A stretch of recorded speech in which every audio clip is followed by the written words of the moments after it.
Soomaaliya inta la soo baaro fiqi baa dhulku qoran yahay laga soo helo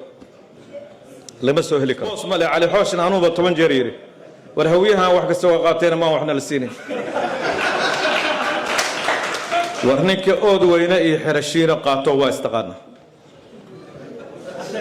war waa istaqaana war ninka bangaari qaato waa istaqaana war ninka siliga tawfiiq yaqshid dhulka eeneeya warshada gowraca xerada gantaalaha suuqa xoolaha ninka qaato waa istaqaana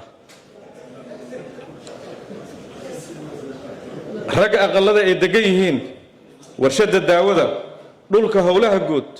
la siiyo waa istaqaanay dhulka jayga iyo xaafada galmudug loo bixiyay war dadka la siiyo waa taqaanay ummadda Soomaaliyeed waa la yaqaanaa ragaas ninkaas waa la yaqaanaa galmudug meesha la yiraahdo waagaas ana la igula dagaalamayo galmudug marashax ka war dhulka xanaanada xoolaha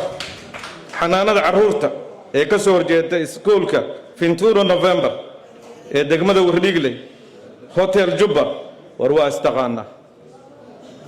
xirihi militariga Daynile ee dugsi shanaad iyo Bangalo qaybta warlaliska war ninka hawsheeda qaato waa istaqaana inta aan tirinayno marka laga reebo raggan hal nin marka laga reebo inta kale hadii dad la barakiciyay oo aan ku tilmaano barakac nimankii dadka hoojiyay kamid yihiin hadii barakac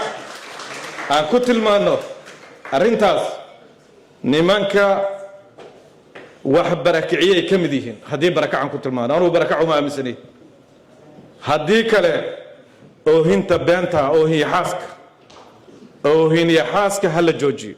hadii kale intaan hadda ka badan dokumenti waa banaanka soo dhigayna gudoomiyina waa jooga nin walba jeebabka markuu buuxsaday xaaji Muuse anagu waa ka taaganahay jaakadkaas ka wadana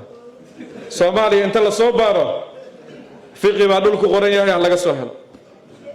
lama soo heli karo annaga beentii noo sheegin marka dadkeenana beentii u sheegin يا عبد الحكيم وانا رمل نص بوس مالي علي حوشن انوبه 10 jeer yiri war hawiyaha wax kasta waa qaateen ma waxna la siinay